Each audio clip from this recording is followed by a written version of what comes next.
Good afternoon. My name is Donna Marie Collins. I'm the hearing examiner that will be presiding over this afternoon zoning case. The name of the case is Laurel Lane, CPD.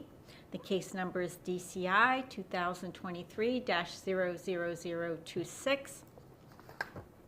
All testimony and evidence that I accept during these hearings must be taken under oath, so I will administer the oath to everyone in the room at one time when I've concluded my remarks.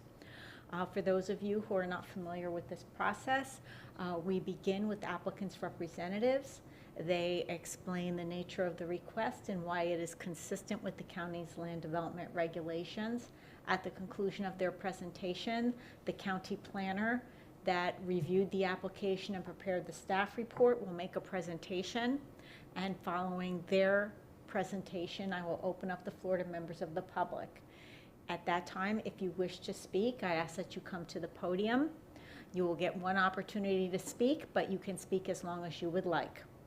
I find oftentimes members of the public are not completely in favor or against a request. They have some very specific concerns. If you share those with us, you allow us an opportunity to address those concerns either through more explanation or by specialized conditions to address those concerns. Following public input, we will go back to the parties. They will make concluding remarks. They will answer any questions that may be raised during the public input section, and then we will close the hearing. Typically, I release a recommendation to the Board of County Commissioners on zoning cases anywhere from 1 to 2 weeks. If you provide us with your email address, you will receive a copy of my recommendation via email, and also you will receive notice of when the board's final decision hearing will be scheduled. And that's pretty much my introduction. So I'd like anyone who intends to speak on the record to please raise their right hand. Do you swear or affirm the testimony you enter into the record this afternoon will be the truth? Yes. I do. Okay, I'm ready to begin.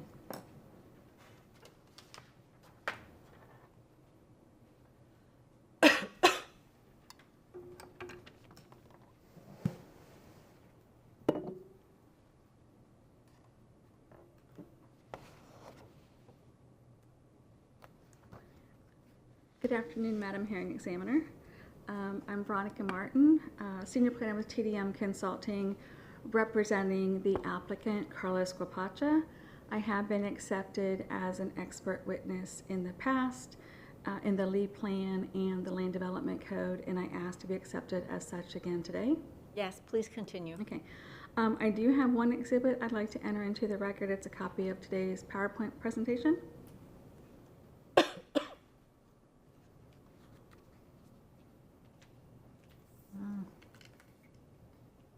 Okay, this will be applicant exhibit 1.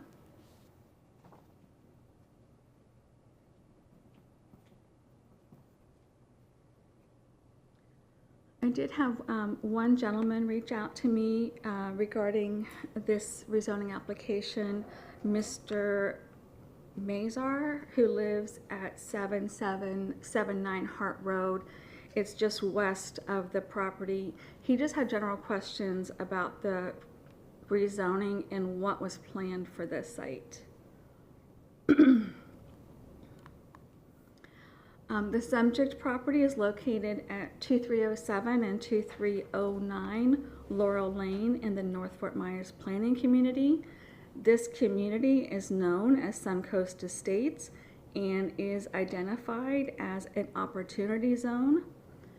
The purpose of the Opportunity Zone is to spur economic growth and job creation in low-income communities by incentivizing investments in economically distressed communities that need revitalizing.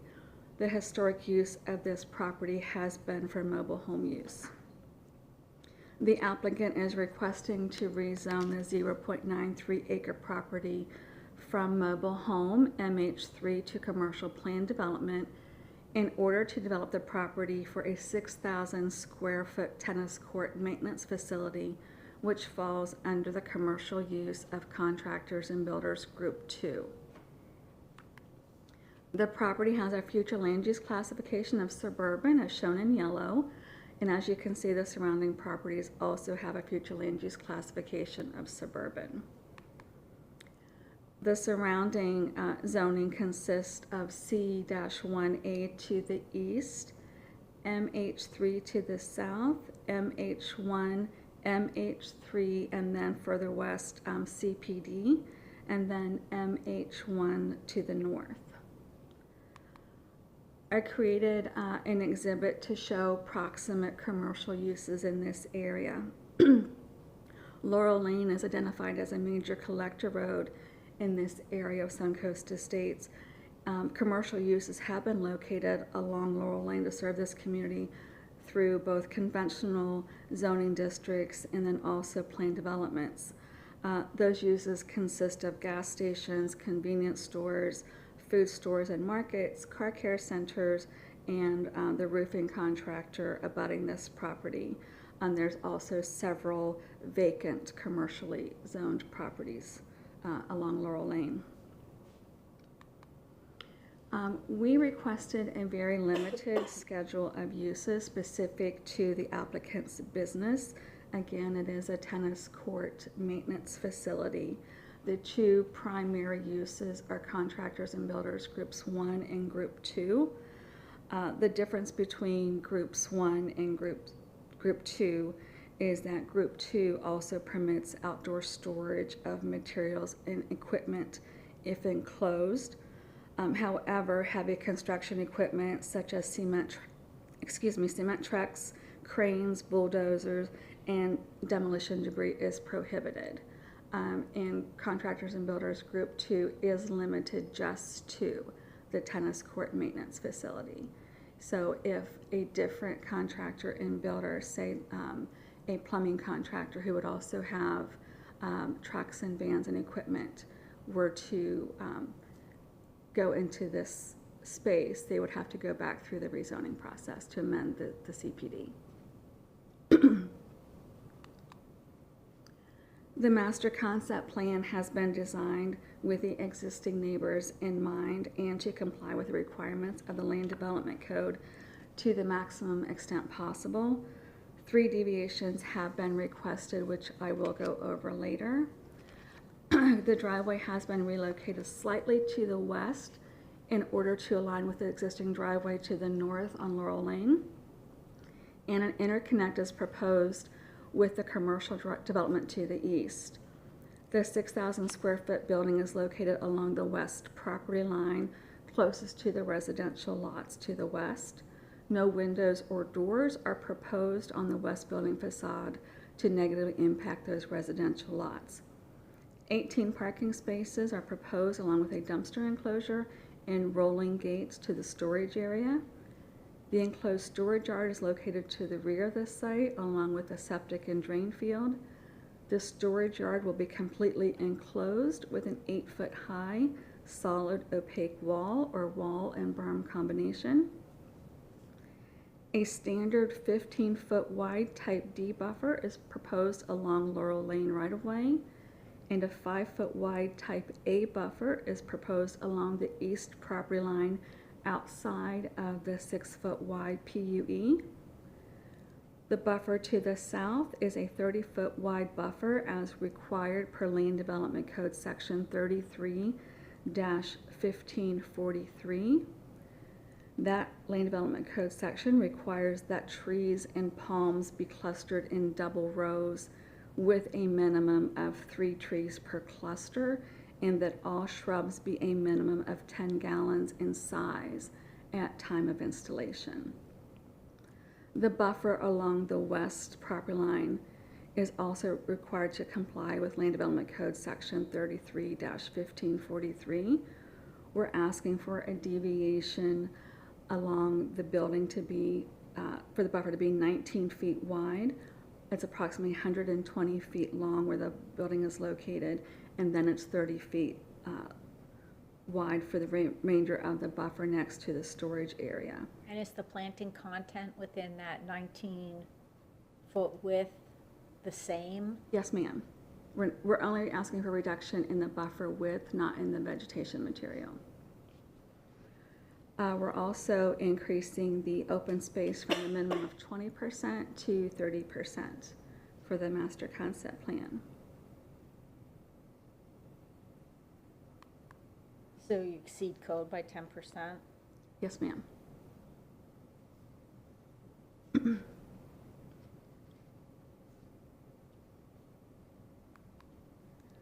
So again, we requested 3 deviations. Deviation number 1 seeks relief from Land Development Code Section 33-1542, which is the requirement to provide a minimum setback of 50 feet between the nearest point of a building and an existing large lot residential subdivision.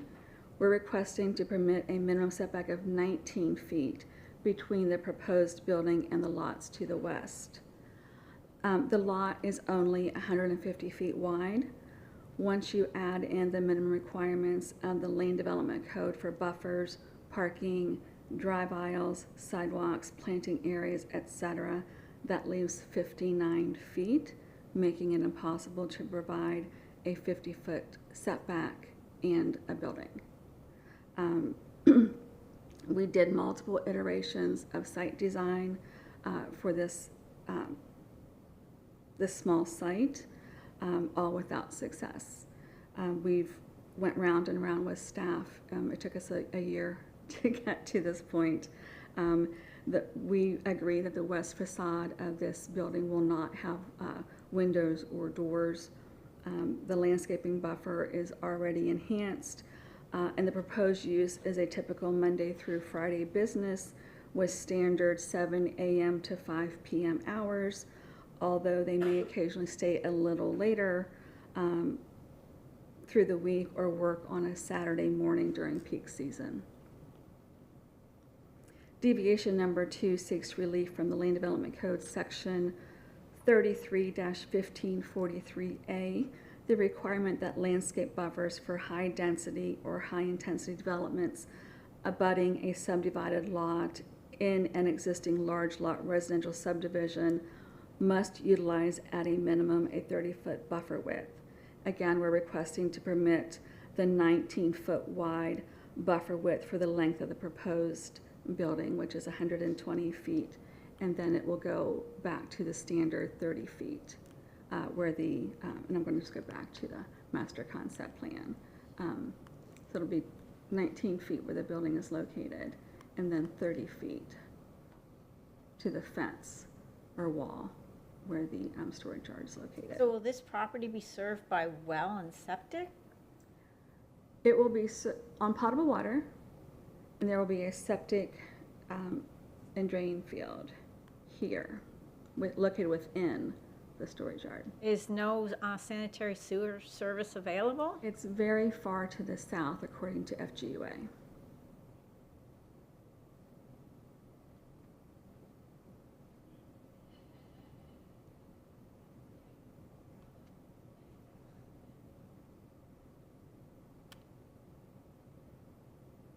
We have a map as part of the presentation. Deviation number 3 seeks relief from Land Development Code Section 10-285, Table 1. It's a requirement that the minimum connection separation for major collector roads in future suburban areas must be a minimum of 330 feet. We're requesting to permit the minimum connection separation between the proposed commercial driveway on Laurel Lane and Hart Drive to the west be 264 feet, and the minimum connection separation between the proposed commercial driveway on Laurel Lane and the existing commercial driveway to the east to be 132 feet. Again, the property only has 150 feet of frontage on Laurel Lane, so it isn't possible to comply with the connection separation of 330 feet from Hart Drive or to the existing commercial driveway. We did align the proposed driveway with the existing driveway to the north. That was the best that we could do to mitigate turning movements on Laurel Lane. We do believe that all 3 deviations enhance the achievement of the objectives of the planned development and preserve and promote the general intent of the Land Development Code to protect the health, safety and welfare of the general public, staff did support and recommend approval of all 3 deviations. At this point, I'm going to turn this over to Dean, the engineer of record for this development, to review traffic, drainage, and utilities, and then I'm going to come back and go over lead plan compliance.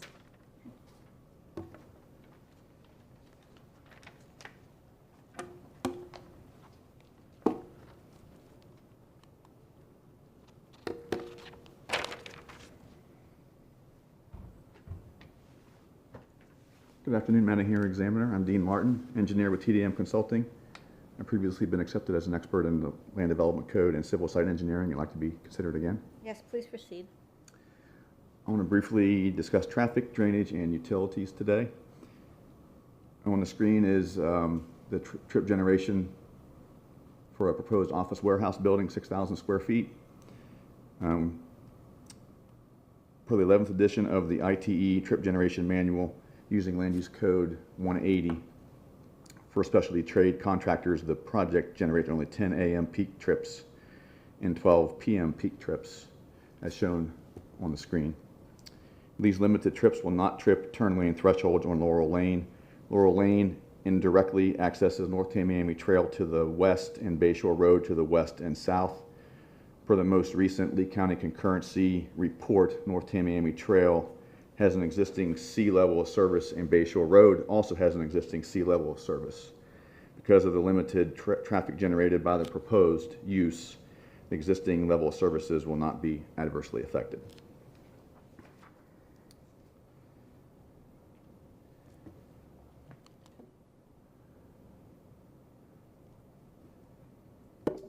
As shown on the master concept plan, all stormwater runoff from the impervious surfaces will be routed to catch basins in the parking lot and culverts into the proposed dry detention area. You can see the detention area. It's kind of hard with the buffer there, but you see the detention area going around to the west and then back around to the south. That's a dry detention area to meet all of our requirements. The proposed open storage area to the rear will be graded to also drain into the dry detention area. After achieving water quality on site, controlled discharge will be via a control structure into the Laurel Lane roadside swale, which is shown there.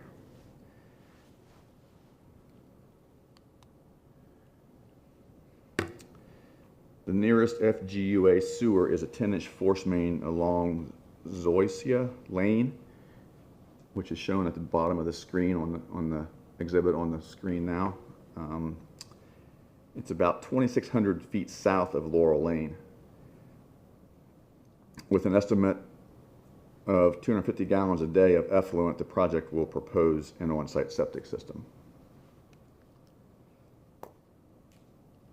Lee County Utilities is the service provider for potable water.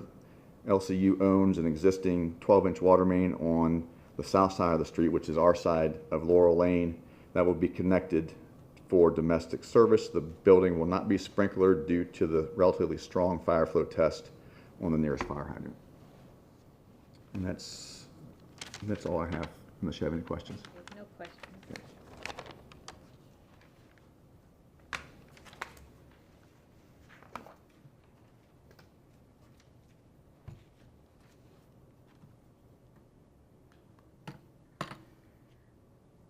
I'd like to go over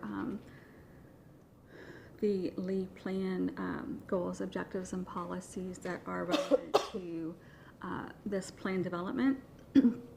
There are quite a few, so if I tend to drone on or become redundant, let me know. Okay, well, you don't have to read verbatim the policies. You could just summarize what the policies say and move it along that way. Good. That's kind of what I did in my presentation. So the project site has a future land use classification of suburban, which is predominantly residential, but does permit commercial uses to serve the local community. Lead Plan Table 1B, year 2045, allocated 1,687 acres for commercial development, with 1,005 acres remaining.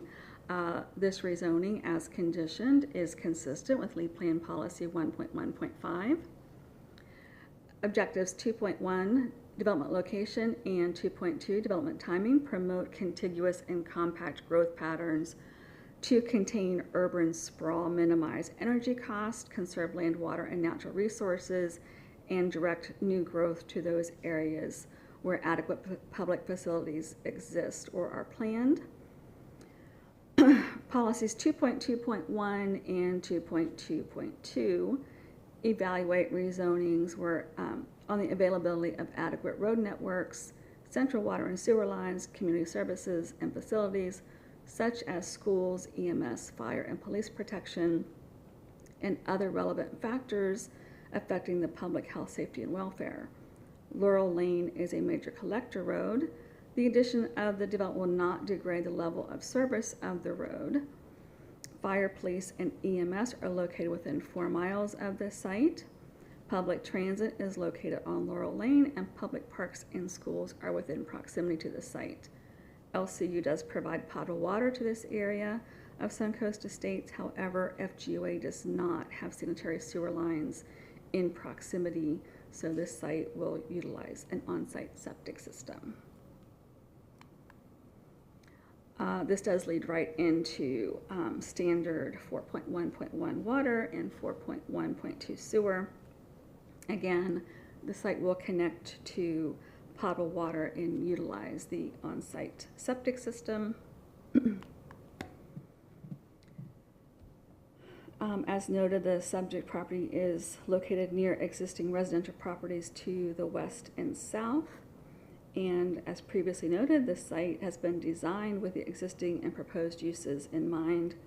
The applicant did request 2 deviations to permit the proposed building to be located within 19 feet of the west property line. The deviations are only for the length of the building, 120 feet. Designing the site this way allows for the traffic, deliveries, dumpster pad, and outdoor storage areas to be located as far from the residential lots as possible, allowing for the driveway to align with the one on the north side of Laurel Lane, and allows for the interconnect between the 2 commercial lots. The large structure will house the majority of the materials and supplies, while the outdoor storage area will be used to park company vehicles, such as trucks and vans. And as stated in the justification for the deviations, the building will not have any doors or windows to the west facade, and the buffer vegetation will be enhanced as required. The applicant does believe that the deviations enhance the planned development and the welfare of the abutting property owners. We also believe that the proposed use will not be destructive to the character of the residential environment, and that the proposed conditions minimize any potential impacts to the residential lots to the west and south, which is consistent with Lead Plan Objective 5.1 and Policy 5.1.15. I'm sorry, 5.1.5. Residential and commercial uses have coexisted in Suncoast Estates for a long time. Earlier in the presentation, I did present the proximate commercial uses along Laurel Lane slide. AMS Roofing to the east has been at that location a long time. Per the property appraiser's website, it says 1975. Other nearby uses, zoning includes CPD, C1, and C1A, and those uses are Brothers Car Care Center, Farmer Jack's Market, the Laurel Food Mart and Deli, and then other various gas stations and food stores. This site will have to comply with architectural requirements for commercial buildings and the landscaping requirements for developments in the North Fort Myers planning community. This is consistent with Lead Plan Goal 6, Objective 6.1, and Policies 6.1.1, 6.1.4, 6.1.6, and 6.1.7. The property again is located in the North Fort Myers Community Planning Area. A public information meeting was held with the North Fort Myers Design Review Panel on October 3rd, 2023. The goal of the North Fort Myers Community Plan is to improve the livability and economic vitality in the North Fort Myers Community Plan area by promoting compact, mixed-use development in the form of town and neighborhood centers, attracting appropriate investment to revitalize older neighborhoods and commercial corridors, stabilize and enhancing existing neighborhoods, and preserving natural resources. Suncoast Estates is an older community with a mix of mobile homes and commercial uses. It has been identified as the Opportunity Zone, demonstrating the need for economic growth and revitalization. So rezoning this property to permit a new commercial use does create employment opportunities in the surrounding community. So this is consistent with LEED Plan Goal 30.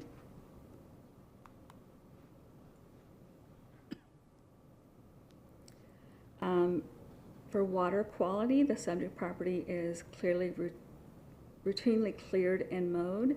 The property is not located in a flowway, nor does it contain wetlands. The property itself is just under 1 acre, so it will be developed as a small project, which will not require permitting through South Florida Water Management District. It will require a local development order prior to construction, and paving, grading, and drainage plans will be required at that time. Best management practices will be observed, and surface water management will comply with the requirements of the Land Development Code, the LEED Plan, and any other regulatory agencies at that time. This is consistent with LEED Plan Goals 60 and 61, Objectives 61.3, and Policies 60.1.1, 60.4.1, 61.2.4, and 61.3.11. So in conclusion, we do believe the applicant has proven entitlement to the rezoning request as set forth in Land Development Code Section 34-145 D4 A1. The request does comply with the LEED Plan. It meets the Land Development Code and other applicable county regulations or qualifies for deviations. It is compatible with existing and planned uses in the surrounding area as conditioned, will provide access sufficient to support the proposed development intensity. The expected impacts on transportation facilities will be addressed by existing county regulations and conditions of approval. It will not adversely affect environmentally critical or sensitive areas and natural resources, and will be served by urban services. The applicant has also proven entitlement to a planned development rezoning request. The proposed mix of uses is appropriate at the proposed location.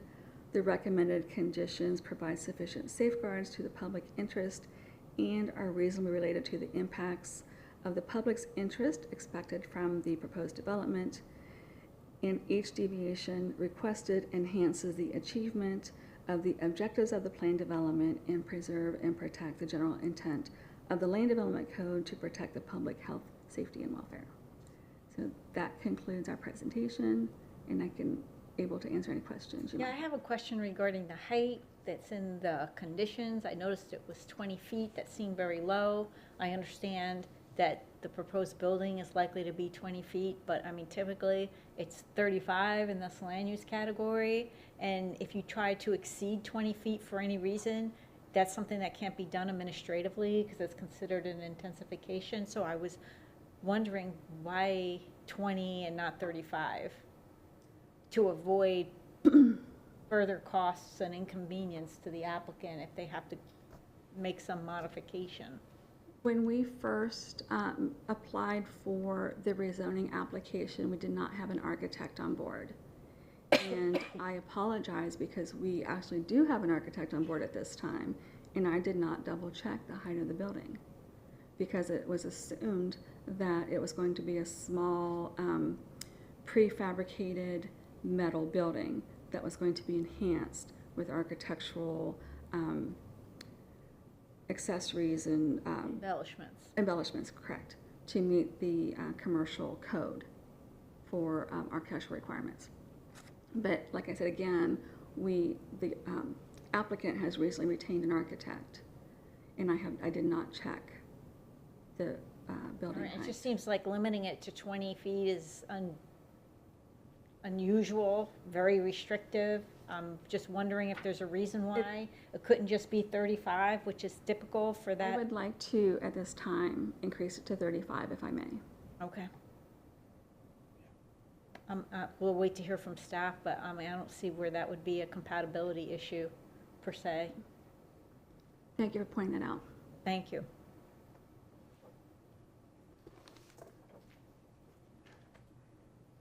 Okay, we're ready for staff.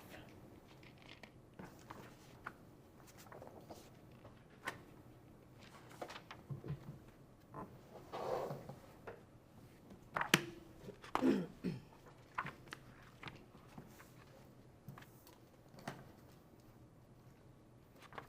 still have the clicker.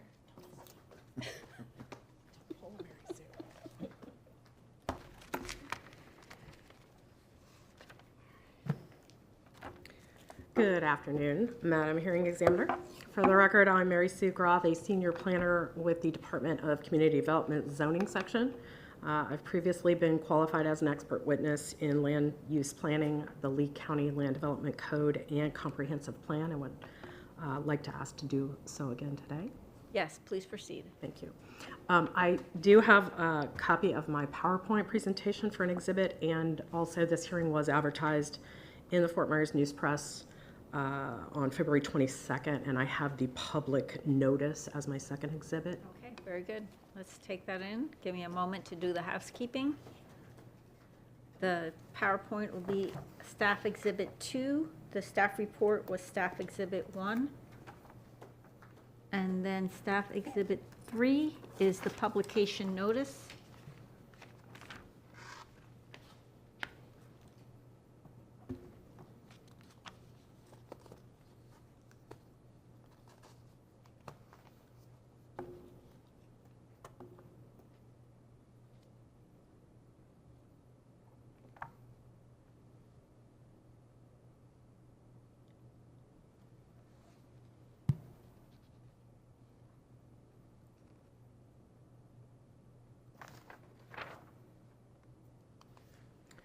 Okay, I'll start with the applicant's request and staff recommendation. TDM Consulting, Inc., on behalf of Carlos Guapacha, has filed an application to rezone approximately 0.93 acres from MH3 to CPD with the intent to permit development of a 6,000 square foot building for commercial use of a tennis maintenance facility, which falls under Contractors and Builders Group 2. 3 deviations were requested from LDC sections 33-1542, 33-1543A, and 10-85 Table 1. Staff has recommended approval of the request and deviations with conditions. Some background information. The subject properties are located at 2307 and 2309 Laurel Lane in North Fort Myers, and they consist of 2 strat numbers within the North Fort Myers Community Plan area. Properties are within the Suburban Future Land Use category and zoned mobile home MH3. Subject properties are within the Suncoast Estates platted subdivision, an older mobile home park originally zoned by special permit for a trailer subdivision by Resolution Z62-039. Suncoast Estates, as Ms. Martin has established, has been identified as an opportunity zone with economic development, whose purpose is to spur economic growth and job creation in low-income communities by incentivizing investment in these distressed communities. Historical uses of these subject properties are for mobile home residents. Permitted commercial uses exist along the major roadway within Suncoast Estates alongside the existing residential neighborhoods, including along Laurel Lane. The applicant has provided an approved submittal requirement waiver, GEN 2023-00271, for soils, flux, rare and unique habitat, topographic and existing and historic flowways maps. And the subject properties are located near existing residential and commercially zoned properties. Lots abutting the properties to the west are zoned MH3 and MH1 and are developed with mobile homes. The eastern abutting lot is zoned C1A and is developed with a contracting and roofing business, AMS Roofing. And across Laurel Lane to the north, the lots are zoned MH1, and properties to the south are zoned MH3, also developed with mobile homes. Covering LDC Section 34-145, the following slides will demonstrate how the applicant has met the listed criteria for the hearing examiner to approve the request for a plan development. As previously mentioned, the property's future land use is designated suburban. As part of the future urban and suburban areas pursuant to Objective 1.1, the project site is in a designated area for varying intensities that provide for a full range of urban activities. Commercial uses are permitted in the suburban future land use category to serve the local community, and nearby uses include both commercial and residential. The applicant has provided a master concept plan that depicts the conceptual development plans for the property, including proposed buffers and development standards intended to ensure compatibility with the surrounding uses pursuant to LEAP Plan Policy 1.1.5. Pursuant to Objective 2.1, the proposed amendment will allow development of an infill project that promotes compact growth patterns. Objective 2.2 and Policy 2.2.1 discuss new growth in future urban areas where adequate public facilities exist. Property is located along the 2-lane collector road of Laurel Lane. Existing infrastructure of water and sewer is in place and utilities are available to the site. Adequate public facilities including fire, police, EMS, solid waste, public transit, public schools, and parks do serve the property. Okay, I need to stop you there for point of clarification.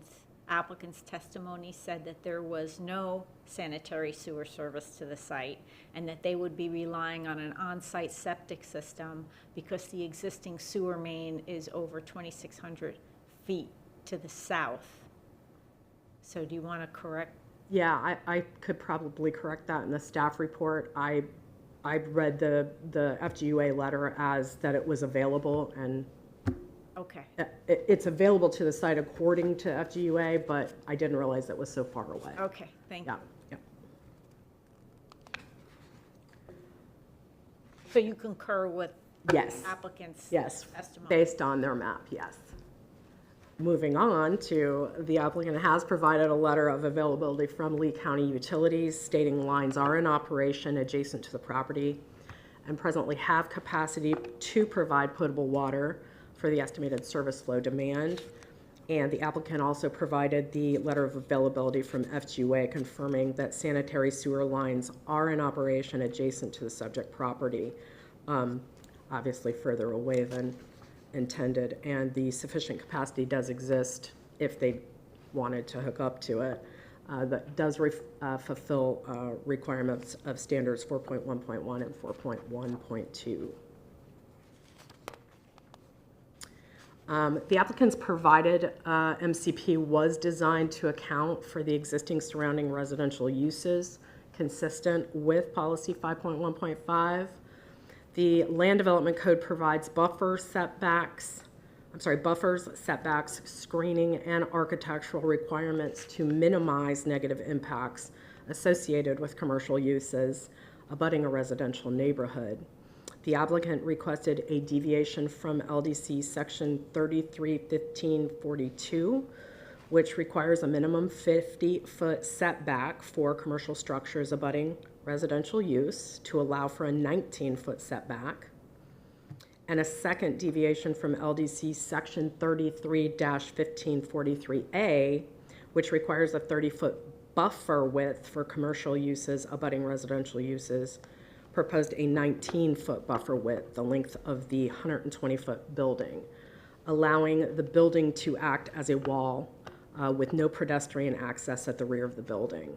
County staff has recommended a condition that the wall on the west side of the building be designed to eliminate all windows and doors to further act as screening to the abutting residential properties. The applicant has stated they will comply with the enhanced landscaping requirement pursuant to LDC section 33-1543C and D, in addition to clustering the trees and shrubs required in LDC section 10-416. Pursuant to policies 6.1.1, 6.1.4, 6.1.6, and 6.1.7, the property is located within an established neighborhood with other nearby existing commercial zoning districts, including CPD, C1, and C1A. Businesses within this community include Brothers Car Care Center, Farmer Jack Market, and Laurel Food Mart and Deli, as Ms. Martin also conveyed earlier, in addition to the contractor and roofing company AMS Roofing abutting the subject property. The county-maintained minor collector roadway of Laurel Lane provides access to the site, and the Lee County DOT provided a transportation-related analysis stating the proposed project is not anticipated to adversely affect the surrounding roadway system. As previously stated, adequate landscaping and buffering will be provided at time of development, and urban services such as potable water, sanitary sewer, fire, EMS, and police protection, public parks, and public transit are available to serve the proposed development. As previously discussed, the properties are located in Suncoast Estates, an older neighborhood comprised of a mix of residential mobile homes and commercial development. Suncoast Estates has been identified as an opportunity zone, and the proposed development is an infill project promoting compact and mixed-use development, investment to revitalize the neighborhood, and further provides for mixed developments. The business creates employment opportunity for the surrounding community, and further, the applicant did hold the required public information meeting.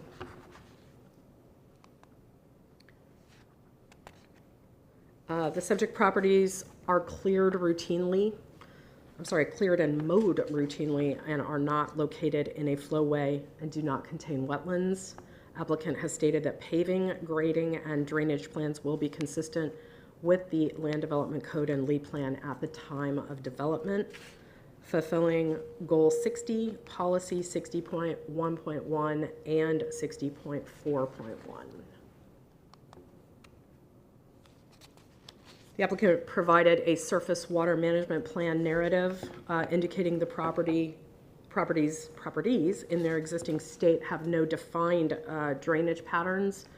Water quantity, quality, and attenuation will be provided via a designed perimeter dry detention area prior to off-site discharge to the Laurel Lane roadside swale, and runoff from impervious areas will be directed to the dry detention area via sheet flow, catch basins, and culverts.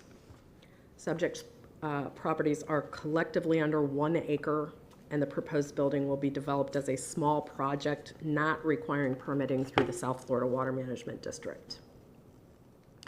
As previously mentioned, the applicant stated that paving, grading, and drainage plans will be consistent with the LDC and Lee Plan at time of development, fulfilling Lee Plan Goal 61, Policy 61.2.4, Objective 61.3, and Policies 61.3.1, 61.3.6, and 61.3.11.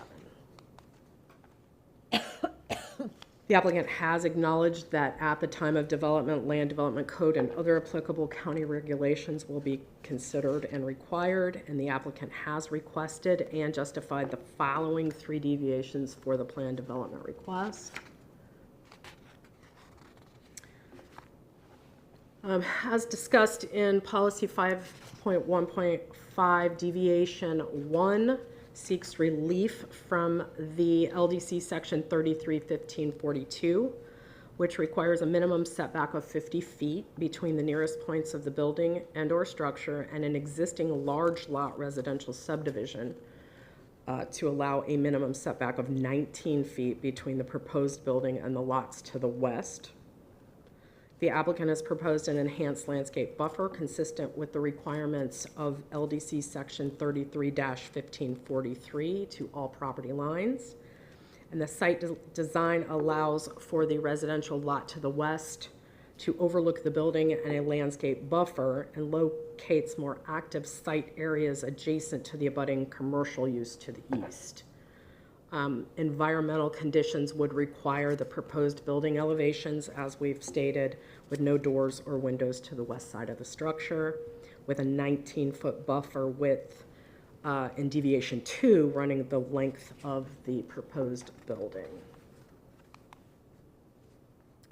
As referenced, deviation 2 seeks relief from LDC Section 33-1543, which requires a 30-foot landscape buffer width for high-intensity development abutting a subdivided lot in an existing large lot residential subdivision to allow a 19-foot buffer width for the length of the proposed building.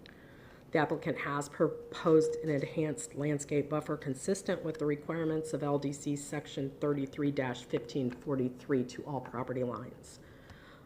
As mentioned in deviation number 1, the site design allows for the residential lot to the west to overlook the building and a landscape buffer rather than active commercial business activities. And as already stated, environmental conditions would require that proposed building elevations with no doors or windows to the west. Deviation 3 seeks relief from LDC Section 10-285, Table 1, for connection separation requirements. Subject property has an existing driveway on Laurel Lane that does not align with any of the existing driveways on the north side of Laurel Lane or meet the minimum connection separation to the other driveways or streets. The site has been designed to realign the proposed commercial driveway with the existing driveway on the north side of Laurel Lane. LDC requires the minimum connection separation for major collector roads in future suburban areas to be a minimum of 330 feet. Subject property is only 150 feet wide, and Laurel Lane is the only road frontage. The nearest access point to the west is Hart Drive. The applicant is requesting a deviation to permit the minimum connection separation to be 264 feet. I have 265 on my slide, so I apologize. 264 feet from the proposed driveway to Hart Drive. The nearest access point to the east is the existing commercial driveway to the adjacent commercial business. The applicant is requesting a deviation to permit minimum connection separation to 132 feet from the proposed driveway to the existing commercial driveway to the east. The property is located within an established neighborhood and other nearby existing commercial zoning districts, including CPD, C1, and C1A. Businesses within this community include Brothers Car Care, Farmer Jack Market, and Laurel Food Mart and Deli, in addition to the AMS roofing abutting the subject properties. The applicant's schedule of uses is limited and includes accessory uses and structures, administrative offices, contractors and builders groups 1 and 2 limited to tennis court maintenance contractors, essential services, fences and walls, open storage and signs. All proposed uses as conditioned are compatible with the surrounding area. The county-maintained minor collector roadway of Laurel Lane provides access to the site, and as previously stated, the applicant proposes to relocate and improve the existing driveway to align with the existing driveway on the north side of Laurel Lane. The applicant provided the required transportation impact statement, traffic impact statement, and Lee County DOT provided a transportation-related analysis stating the proposed project is not anticipated to adversely affect the surrounding roadway system. Required improvements will be addressed by existing county regulation, and an additional traffic impact statement will be provided and evaluated during local development order review. As previously stated, the applicant did receive a waiver, GEN 2023-00271, from providing protected species survey, flux, soil, rare and unique habitat, topographic, and existing historic flowway maps. As the subject property is cleared, routinely mown, it has been surrounded by development, providing sufficient evidence that environmentally sensitive areas are unlikely to exist on the subject property. The applicant provided a surface water management plan narrative indicating that the properties in their existing state have no defined drainage pattern. Water quantity, quality, and attenuation will be provided via a designed parameter dry detention area prior to off-site discharge to the Laurel Lane roadside swale. County environmental staff provided a report analyzing the request and determined open space and buffering were sufficient as conditioned. Property is serviced by LCU and FGUA, North Fort Myers Shores Fire Protection and Rescue. Okay, hang on that. I think this would be North Fort Myers. Because Fort Myers Shores Fire and Protection is on the south side of the Caloosahatchee. I looked that up. I'll double check it. You think it's North Fort Myers? It has to be, because Fort Myers Shores is quite a distance away. I'll pull it up on the. Yeah, it's on the whole other side of the river. I pulled it up on the district query, so I'll check if that's Okay. incorrect, and I'll have it changed if need be for the record. So North Fort Myers Shores is not it, is what you're saying? It's either going to be the Bayshore Fire District, or it's going to be the North Fort Myers Fire Department. Okay. Oh, I have it as North Fort Myers Shores, so that's probably incorrect. Okay, I'll double check that. That's what I have too. There is no North Fort Myers Shores. It's either Fort Myers Shores or North Fort Myers. Okay. Yeah. So it's probably just North Fort Myers Fire Okay. Department. Yeah, maybe it's listed as that on the district query, and that's where we both got it, but I'll double check it. Okay, so we'll double check it just Okay. to be sure. I'm pretty certain that's what it I is. think you're It's right. probably just North Fort Myers. 16290 is Slater Road. Right, that's going to be either Bayshore or Fort Myers, North Fort Probably Myers. Bay Shore if it's Slater Road. Okay, well, I'll double check that. Okay. Okay. And the Lee County Sheriff's Office, and in addition to public transit, schools, and parks. Property is located within established neighborhood with other nearby existing commercial zoning districts. The applicant's schedule of uses is limited, and all uses are appropriate and compatible with the proposed location. Staff's recommended conditions provide sufficient safeguards to the abutting residential properties, and all modifications are reasonably related to the applicant's request. The applicant has requested 3 deviations from LDC requirements, and staff recommends approval of all 3 deviations with conditions, finding that the deviations do meet the criteria for approval. In conclusion, the requested amendment meets the review criteria established in LDC Section 34-145. Therefore, staff recommends approval of the applicant's request.